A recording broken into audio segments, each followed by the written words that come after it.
So before we step into it, I want to kick it off to Ethan to show the HR record for Addison Smith so that we can confirm they are currently employed as a clinical temp with Mustard Health. Thank you, Nate. All right, I'm going to show a bit of the Identity Now environment. All right, can we see my screen? Yep. Thanks, Nate.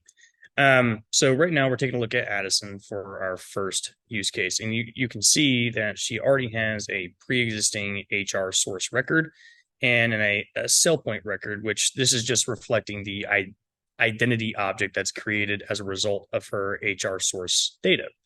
Along with these accounts, you can see that Addison has a pre-existing clinical temp role. And this particular role is based on the identity details that we populated based on her HR record. We can see this pre-existing data here, as well as a little sneak peek into what we hope to see from her non-employee record. Nate, I'm going to pass it back to you to walk us through the creation of the non-employee record. Yep. Awesome. Thank you.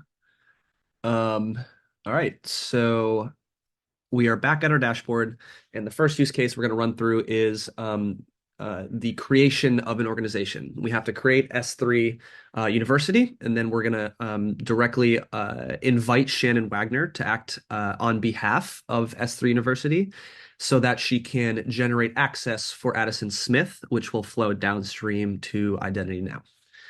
So the first workflow we're going to run is a new organization. Will be brought, as soon as we click that button, we'll be brought to the new organization request form. Now, these forms are highly customizable. We can move around attributes anywhere on the form that you need. We can add helpful information and text to separate the various entry forms. In this case, we're just going to enter some very basic information for S3. So we'll do...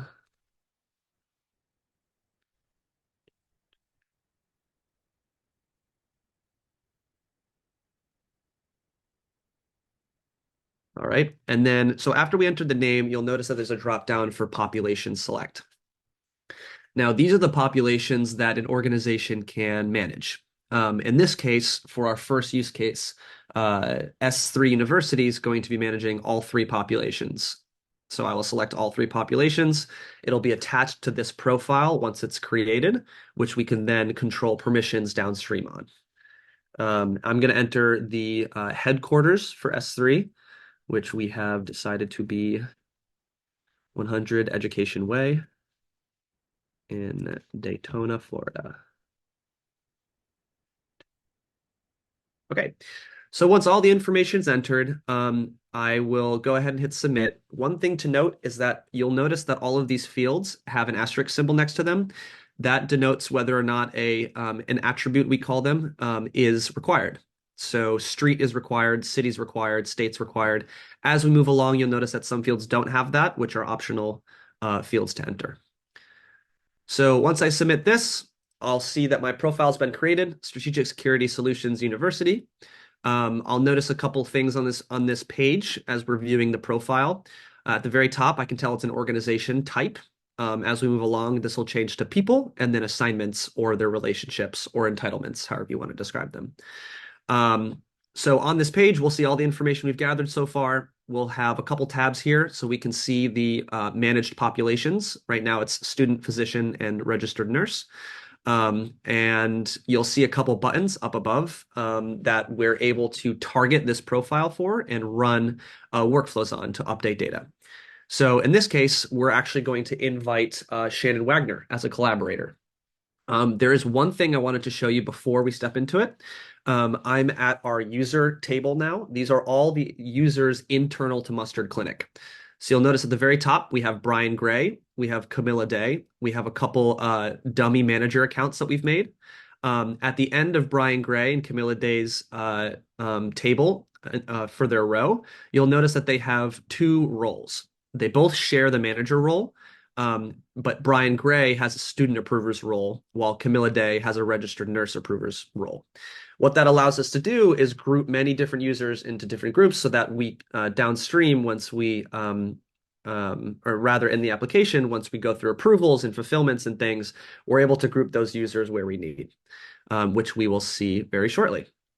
So right now I'm going to step into the first use case to invite a collaborator. I'm going to enter Shannon Wagner's information. And I'm going to actually use my personal email right here.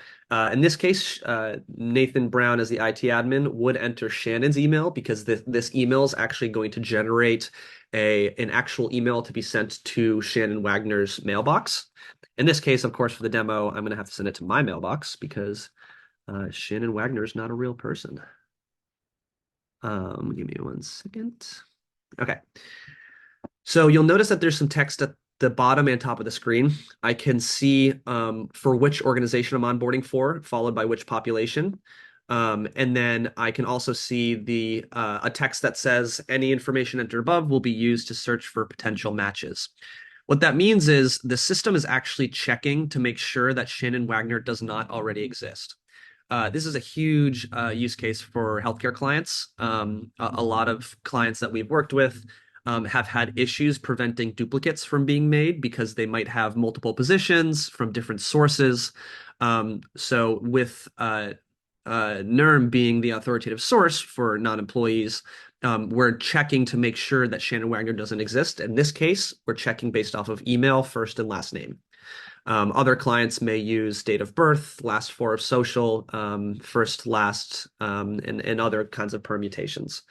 So I'll hit submit. It'll check the system, make sure that there are no duplicates, and I'll be routed to this activity page for my request. If I go back to the dashboard, I'll notice that I have 2 requests pending.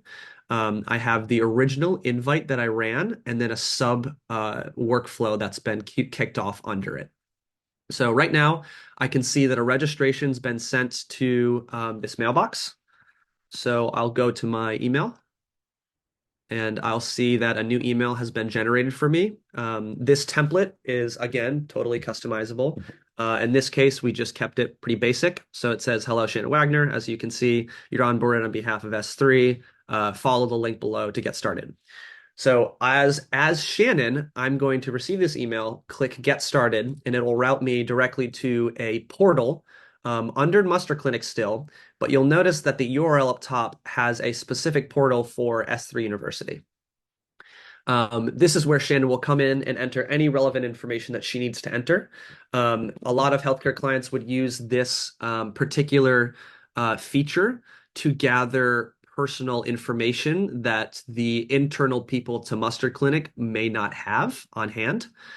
So they would leverage this invitation system feature for, in this case, Shannon Wagner to enter her own personal information.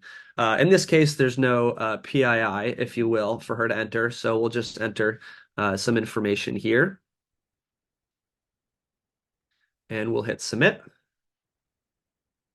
Okay, and then we will see that our a collaboration count is being made for us. Now, this is a little bit different than what will actually happen in most build-outs because, as I said before, SSO, single sign-on, is not set up in this sandbox environment we have. So this is a screen you would see for a local account generation, but with SSO set up, your delegated admins or collaborators will have an account in that ADFS, which will then flow downstream to our system. So in this case, I'm just going to make a local account for Shannon, and I'll be routed to the successful registration complete page where I'm able to log in. So this is the portal screen that Shannon's going to get familiar with for logging in. With SSO up, this username and password field will drop, and a little button will say log in with SSO. Of course, we don't have that, so I will log in with my local account and be routed to my personal dashboard for Shannon Wagner. Now, you'll notice it is very different than the dashboard that exists for Nathan Brown, internal to Muster Clinic IT. I don't have a lot of the buttons that you saw before because now those permissions are being generated. So you'll notice that I have one person, that's my own account, Shannon Wagner, versus Nathan Brown, who's able to see not only Shannon Wagner, but Corey Bishop and Chris Green. So because I'm related to this organization for strategic security solutions, excuse me, I can only see accounts relevant correlated to that. So in this case, Shannon Wagner is going to onboard Addison Smith. And I'm going to grab this. Cool. So Shannon's going to onboard Addison Smith to come in as a student nurse. So she'll enter all of this information and we'll do a duplicate check again to make sure that Addison Smith does not already exist. So we'll go past that. The checks seem to have cleared. We will enter some more information for Addison Smith. So we'll do a last four of social. We'll enter a date of birth. And we'll just enter a middle name for now. And you'll notice some of these fields are not required because they don't have the asterisk symbol, so we can bypass those for now. All right, I'll hit submit, and then I'll be routed to her assignment, Addison's assignment related or relationship related information. So I just entered personal related information. Now I'm entering assignment related. The assignment here is defaulted to S3 University. Excuse me. And you'll notice that because Shannon's related to S3, she can't onboard anyone from anywhere else. In this case, Shannon can select which populations are she's able to onboard for. Now, this dropdown is directly related to the dropdown that we selected when we created S3 University. When we move into our Relish case, our Relish Hospital case, we will see a different dropdown for that. So in this case, Shannon is going to become a student nurse. So let's select student. We'll hit submit, and we'll move along to gather some more information around her student assignment. We'll select a start date, an end date, and we'll select a manager. In this case, we're going to select Tommy Tomato as her manager. This person is going to be responsible for approving her assignment before it's created. So we'll do student nurse in her title. We'll select, we'll say she works in pediatrics, and we'll say she's working out of Boston. Okay, so I'm gonna hit submit here, and I'm gonna be routed back to my dashboard.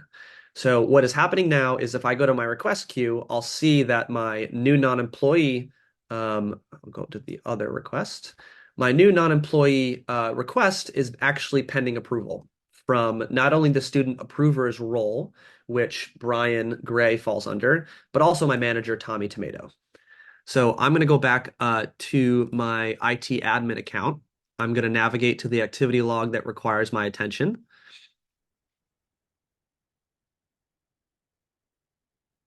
And I'm going to select on the request that I can approve. So this is the approval form that Brian Gray or a student approver will see. All of the information is gathered here for that person. And then we also have the ability to add additional information at the bottom for approvers to enter.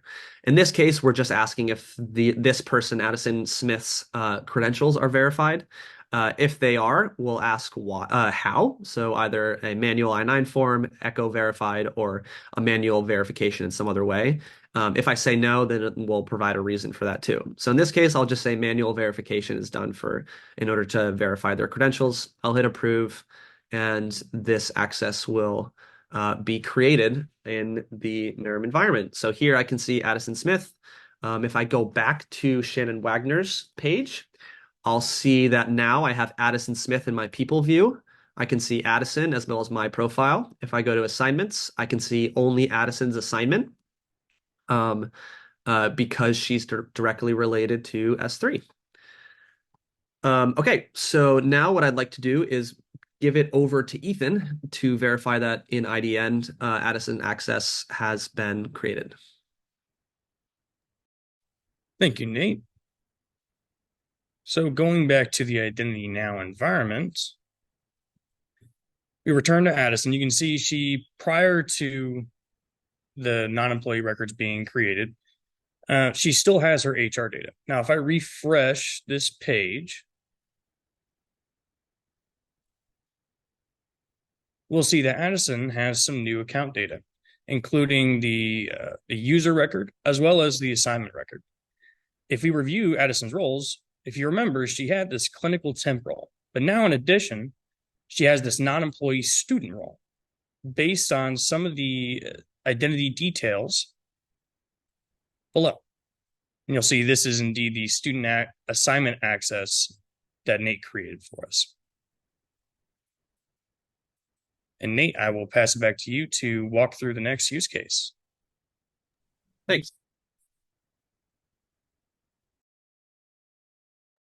Okay, so the next use case is, of course, removing her access, making sure that if we do terminate Addison Smith for any reason, that her access will be removed downstream. As Carrie has already talked about before, the typical life cycle of this person's profile would be her access would be automatically removed on her end date. So in this case, if we go to her assignment, we can see that her end date is at the end of this month. So on the 31st, her access will be removed. She'll be terminated in NERM and deprovisioned downstream.